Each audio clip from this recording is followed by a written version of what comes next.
रत्न खरेदी करताय तर हा व्हिडिओ तुमच्यासाठीच। नमस्कार, मी अभय अगस्ते, ॲस्ट्रो वास्तू काउन्सलर। सामान्यपणे रत्न हा एक प्रत्येकाच्या जिव्हाळ्याचा, प्रत्येकाच्या आकर्षणाचा विषय असतो आणि त्यातनं ज्योतिषाने जर का तो एखाद्या वेळेस सजेस्ट केला तर मग तो त्याला ॲस्ट्रोलॉजिकल पण बॅकग्राऊंड असतं। काही गोष्टी बेसिक पार्ट आहे की जो तुम्हालाच प्रत्येकाला माहिती असणं गरजेचं आहे, जेणेकरून तुम्ही रत्न खरेदी करायला गेल्यानंतर त्यांच्या संदर्भातनं ज्यावेळेस तुम्ही ते प्रश्न विचाराल तर त्याच्याबद्दल तुम्हाला जास्तीत जास्त चांगली माहिती तुमच्यापर्यंत पोहोचेल आणि तुम्ही योग्य रत्न खरेदी कराल। तर रत्नांच्या संदर्भातनं इतिहास जर का आपण जाणून घ्यायचा झाला तर रत्न हा अनेक वर्षापासून आपल्या भारतीय भूमीमध्ये वापरात आहेत।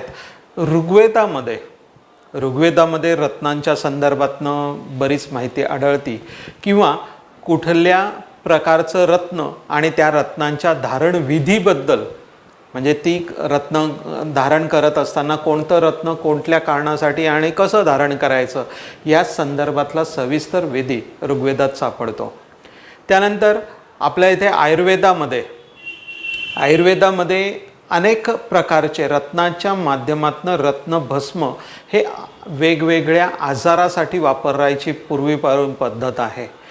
त्याचबरोबर ज्यावेळेस आपण 84 कलांचा विचार करतो ना, तर रत्नपरीक्षा ही या 84 कलांपैकी एक कला आहे। त्याचबरोबर अग्निपुराण म्हणजे सगळ्यात जास्त जुनं, ज्याचा आपण वेद म्हणून विचार करतो, त्या ग्रंथांमध्ये सुद्धा रत्नांचा उल्लेख आहे। त्यानंतर पुराणशास्त्रामध्ये, ज्याच्यामध्ये अग्निपुराण किंवा तत्सम काही आणखीन पुराण, याच्यामध्ये सुद्धा रत्नशास्त्रासंदर्भातनं किंवा रत्नाच्या संदर्भातनं बरीच माहिती आहे। असे हे अनादी काळापासून, म्हणजे ऋग्वेदाचा किंवा आपण वेदांचा इतिहास म्हटला तर इसवी सन पूर्वी 5000 वर्षापूर्वीचा काळ साधारणपणे त्याच्यामध्ये येतो। एवढ्या जुन्या काळापासून रत्नांचा उपयोग हा करत आलेलो आहे। मग हे रत्न आपल्याला खरेदी करायचं आहे, एवढ्या जुन्या पद्धतीच्या किंवा जुन्या ज्याला संदर्भ आहे अशा प्रकारचं रत्न विश्वास ठेवण्याजोगं आहे का, हे आपल्याला पाहण्यासाठी काही गोष्टी समजून घेण्याचं आहे। तर रत्नांची क्लासिफिकेशन किंवा रत्नांचं वर्गीकरण करत असताना काही गोष्टी मुख्यत्वाने विचार करायचं येतं किंवा हे माहिती असणं गरजेचं आहे।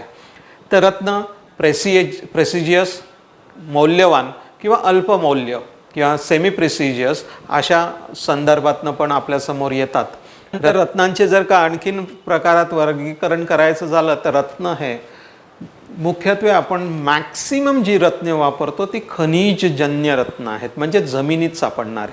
पण त्या व्यतिरिक्त काही रत्ने अशी आहेत की जी जलजन्य आहे, म्हणजे समुद्रामध्ये सापडतात। आता ही समुद्रात सापडणारी कोणती रत्न आहेत तर मोती आणि प्रवाळ, या दोन्ही रत्नांना प्राणीजन्य रत्नसुद्धा म्हणतात। कारण ही कुठला तरी कीटक ते रत्न बनवतो। जसं शिंपल्यासाठी शिंपल्यातला किडा बनवतो, प्रवाळसाठी प्रवाळ एक विशिष्ट प्रकारचा किडा आहे तो ते रत्न बनवतो। आणखीन एक प्रकारचं रत्न प्राणीजन्य प्रकारामध्ये मोडतं आणि ते म्हणजे अंबर। हे पाण्याच्या बाहेर तयार होणारं प्राणीजन्य रत्न आहेत। म्हणजे जर का आपण खनिजजन्य आणि जलजन्य अशा प्रकारामध्ये याचं विभाजन केल्यानंतर तर आणखीन काही विशिष्ट प्रकारामध्ये याचे विस्तृत वर्गीकरण करता येतात। जर का आपण पुढच्या काही व्हिडिओज पाहणार आहोत त्याच्यामध्ये त्याची काही माहिती येईलच। यानंतर आपण काही विशिष्ट पद्धतीने काही व्हिडिओज क्रमवार देणार आहोत तुम्हाला माहितीसाठी। तर हा प्राथमिक रत्न खरेदी करायला जातानाच्या संदर्भातला असलेला व्हिडिओ आहे। यामध्ये क्लासिफिकेशन झाल्यानंतर आपल्याला काही गोष्टी रत्नाच्या संदर्भातले 4C काय आहे हे माहिती पाहिजे। रत्नाच्या संदर्भातलं 4C हे जोपर्यंत आपल्याला कळत नाही तोपर्यंत रत्नाचं मूल्य किंवा रत्नाचं मोजमाप आपल्याला करता येणार नाही। आता हे 4C मध्ये काय आहे? कॅरेट। पहिला C आहे कॅरेट। कॅरेट म्हणजे काय तर रत्नाचं वजन, जे कॅरेट्समध्ये मोजलं जातं ते रत्न किती कॅरेट्स आहे असा एक संदर्भ आपल्याला येतो। तर त्याचं वजन हे किती आहे, 200 मिलीग्रॅमचा 1 कॅरेट असतो, तर ते रत्न किती मिलीग्रॅमचं आहे किंवा ते रत्न किती कॅरेटचं आहे याच्यानुसार हा झाला पहिला सी. त्यानंतरचा पुढचा दुसरा सी आहे कटिंग्स. रत्नांना वेगवेगळ्या प्रकारचे पैलू पाडण्याची पद्धत आहे आणि त्या पैलू पाडण्याच्या पद्धतीनुसार रत्नांच्या मध्ये त्याला, कारण ते बरंचसं रत्नांना पैलू पाडणं हा लेबरस जॉब आहे आणि त्यामुळे ते लेबरस जॉब असल्या कारणामुळे त्याला कुठल्या प्रकारचं कटिंग्स दिलेलं आहे त्याच्यानुसार सुद्धा त्याची कॉस्टिंग व्हॅरी होत असते. त्यानंतर पुढचं सी आहे कलर. रत्नांमध्ये वेगवेगळे कलर्स आपल्याला आढळतात, पण एक विशिष्ट प्रकारचं जे काही शास्त्रामध्ये वर्णन दिलेलं आहे, जसं आपण माणिक म्हटलं, माणिक रत्नांचा जर का विचार केला तर माणिक रत्न हे साधारणपणे कबुतराच्या डोळ्यासारखं लाल किंवा कबुतराच्या डोळ्यासारखा रंग असलेलं माणिक रत्न असावं. ज्या असे काही विशिष्ट संदर्भ असलेले रत्नांचं वर्णन आहे. आपण ज्यावेळेस प्रत्येक स्टोनचा विचार करू त्यावेळेस त्याचं वर्णन येईल, पण त्याचा कलर कुठला आणि कसा असला पाहिजे असं स्पेसिफिक त्याच्यामध्ये वर्णन आहे आणि त्या प्रकारच्या रंगाचं जर का तो स्टोन असेल तर त्याची किंमत परत जास्त असते. काही रंग त्याच म्हणजे माणिक काही फिकट पण आढळतात, काही डार्क पण आढळतात, काही अति गाढ काळपट रंगाचे सुद्धा माणिक आढळतात. तसंच त्यामुळे त्याची कलर हा जो तिसरा सी आहे याच्यानुसार सुद्धा त्याची कॉस्टिंग बदलते. त्यानंतर चौथा सी आहे क्लिअरिटी. रत्न किती क्लिअर आहे, त्यामध्ये किती प्रमाणात आतमध्ये काही इतर खनिज आहेत का, काही ज्याला आम्ही काही दोष म्हणतो किंवा काही विशिष्ट प्रकारच्या जिरम हा शब्द वापरला जातो जनरली रत्न परीक्षण करणारे किंवा सोनारांकडनं. जिरम याचा अर्थ असा की त्याच्यामध्ये काही ना काही त्याचंच इन्क्लुजन असतं, त्याचाच भाग असतो, फक्त तो काहीतरी वेगळा दिसतो जो ज्याच्याने त्याच्या क्लिअरिटीमध्ये अडथळा येतो. तर हा त्याच्या क्लिअरिटीमध्ये येणारा अडथळा त्या रत्नांची किंमत कमी करतो आणि ते रत्नांची किंमत कमी करतो किंवा जर का ते जास्त क्लिअर असेल तर त्याची कॉस्टिंग किंमत वाढवतो.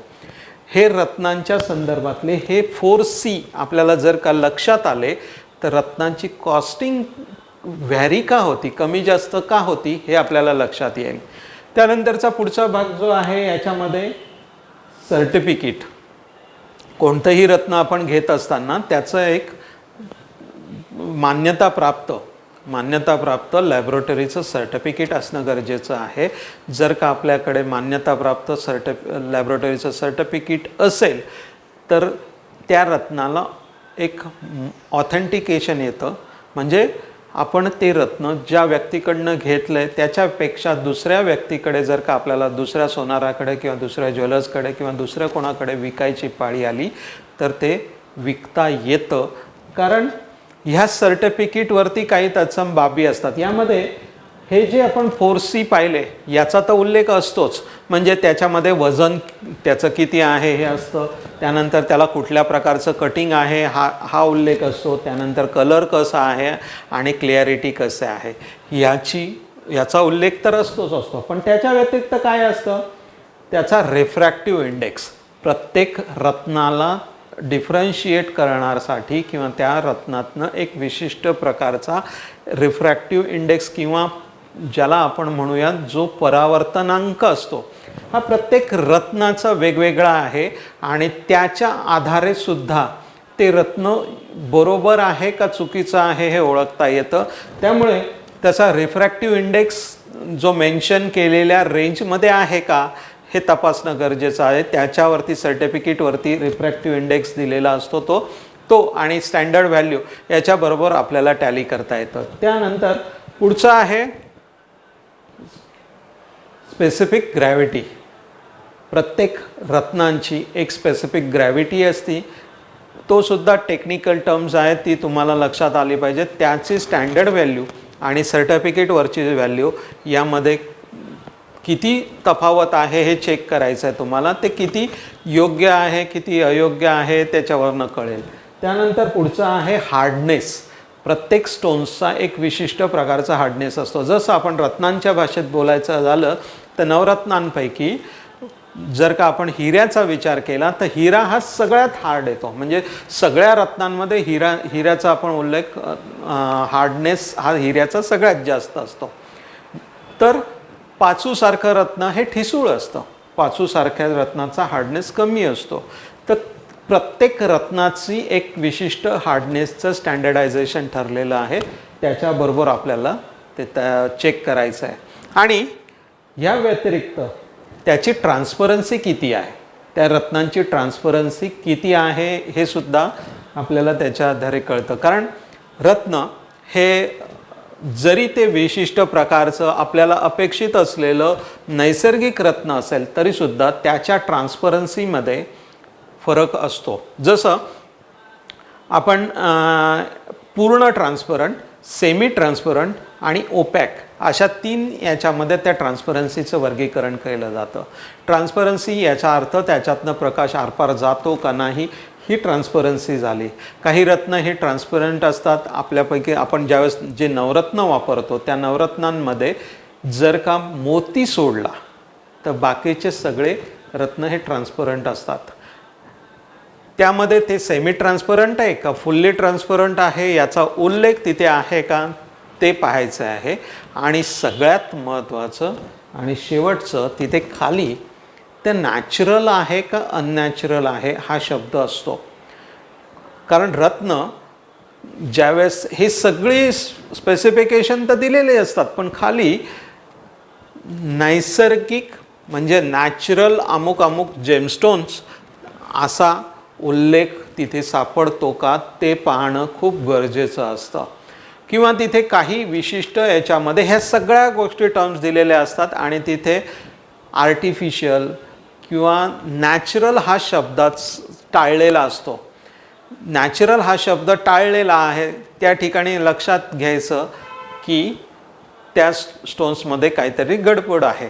कारण जिथे नॅचरल आहे नैसर्गिकरित्या सापडलेला आहे हे जिथे जिथे उल्लेख असतो तोच स्टोन ओरिजिनल असतो, ऑथेंटिक असतो. कारण हे लॅबचे सर्टिफिकेटसुद्धा हल्ली मॅन्युप्युलेट केले जातात. लॅबच्या विशिष्ट पद्धतीने त्याच्यामध्ये एडिट केलं जातो. तर त्या याच्यामध्ये नॅचरल आहे का नाही हा उल्लेख आपल्याला नक्की चेक करायचा आहे. त्याचबरोबर त्या रत्नात जो रत्न आपण पाहतो आहोत त्याच रत्नाचा तिथे त्या सर्टिफिकेटवरती फोटो असतो. तो फोटो आणि आपण घेत असलेलं रत्न यांची साधारणपणे आकार आणि त्याची जो फोटोची मिळती जुळती आहे का एकमेकांशी हे पण चेक करायचं. कारण सर्टिफिकेट एका स्टोन्सचं आणि तुम्हाला दाखवलेला स्टोन्स वेगळा असं सुद्धा असू शकतं. ह्या काही गोष्टी आहेत की ज्या रत्न खरेदी करायला जाताना आपण विचारात घेणं गरजेचं आहे किंवा तुम्हाला माहिती असणं गरजेचं आहे. रत्नशास्त्र किंवा रत्नपरीक्षण हा तसा खूप मोठा विषय आहे. परंतु आपण आता ज्यावेळेस ज्योतिषाच्या माध्यमातून याचा विचार करतो तर रत्न घेत असताना ते जर का नैसर्गिक रत्न आहे आणि आपल्याला ज्योतिषाने सजेस्टेड प्रकारात रत्न असेल तर त्याचे रिझल्ट्स मिळतात. आणि जर का ते त्या प्रकारातलं नसेल तर आपल्याला रिझल्ट्स मिळत नाही. आणि मग कदाचित तो अमुक रत्न वापरलं पण त्याचा फायदा झाला नाही असा अपवाद ज्योतिषावरती येतो. हे टाळण्यासाठी तुम्ही जर का ॲस्ट्रॉलॉजिकल पार्टनी जर का जाणार असाल तर ही माहिती तुमच्यासाठी खूप महत्त्वाची आहे. कारण ज्या वेळेस तुम्ही या माहितीच्या आधाराने प्रश्न विचाराल त्यावेळेस तुम्हाला ते रत्न जे दाखवलं जाईल ते ऑथेंटिकच असायची शक्यता जास्त आहे. कारण ह्या टेक्निकल टर्म्स सर्वसामान्य माणसांना किंवा सर्वसामान्य व्यक्तींना माहिती नसतात. अशा वेळेस तुम्ही त्याची रिफ्रॅक्टिव्ह इंडेक्स बरोबर आहे का, त्याचं स्पेसिफिक ग्रॅव्हिटी किती आहे, त्याची कलर कसा आहे, त्या कलरमध्ये किती ओपॅक आहे, किती इन्क्लुजन आहे, किती ट्रान्सपरन्सी आहे, त्याची क्लिअरिटी किती आहे, त्याचं कुठल्या प्रकारातलं कटिंग्ज आहे, असे जे जनरली विचारले न जाणारे प्रश्न तुम्ही त्यांना विचारतात त्यावेळेस साहजिकच समोरच्याला काहीतरी त्याच्यातलं माहिती आहे अशा अँगलने तुमच्यापर्यंत चुकीची वस्तू पोहोचत नाही. ही फक्त प्राथमिक माहिती आहे. याच्यापेक्षा जास्त आपल्याला रत्नशास्त्र जाणून घ्यायचं आहे. त्यालाच आपण रत्नशास्त्राचा एक एक भाग इथून पुढे देणार आहोत. त्याच्यामध्ये ज्योतिषशास्त्राची पण आपण जोड देणार आहोत. रत्नांचे विशिष्ट गुणधर्म आहे आणि काही नवरत्नांव्यतिरिक्त कॉस्टिंगचा विचार करता नवरत्नांव्यतिरिक्त काही उपरत्न पण आहेत की जी त्यांच्या कॅटेगरीमध्ये किंवा त्यांच्या पद्धतीने नवरत्नांच्याच बरोबरीने रिझल्ट देणारे आहेत. तर ती कोणती आहेत, ती कशा प्रकारे वर्किंग करतात आणि त्याचा कसा विचार करायचा, हा आपण आजपासून जी रत्नविश्व ही सिरीज चालू केलेली आहे त्याच्यामध्ये तुम्हाला पुढच्या व्हिडिओजमध्ये ही एक एक माहिती येत जाईल. पण रत्नशास्त्र हा विषय खूप वास्ट आहे. रत्नांच्या संदर्भातनं आपण ज्या गोष्टी अनुभवतो किंवा विचारात घेतो, रत्नांचं आकर्षण हा विषय खूप सर्वसामान्य लोकांमध्ये आढळून येतो आणि मग त्याच्यामध्ये खरं रत्न खोटं रत्न असे अनेक प्रकार, त्यानंतर मी कोणता वापरावा, मला त्या रत्नांपासून फायदा होईल का नाही होणार, कधी होईल, केव्हा होईल, कसा होईल, असे अनेक प्रकारचे प्रश्न आहे. या सगळ्या प्रश्नांना घेऊन आपण पूर्ण सिरीज करत आहोत. तुम्ही या चॅनलवरती सबस्क्राईब करून ठेवा म्हणजे तुम्हाला पुढचे व्हिडिओचे नोटिफिकेशन येत जाईल. तुम्हाला ते चॅनलवरती व्हिडिओ अपलोड केल्यानंतर तुम्हाला लगेच कळेल आणि तुमची उत्सुकता आणि त्या रत्नांच्या संदर्भातनं माहिती ही तुमच्यापर्यंत पोहोचत राहील. तर जरूर सबस्क्राईब करा, लाईक करा आणि शेअर करा. धन्यवाद.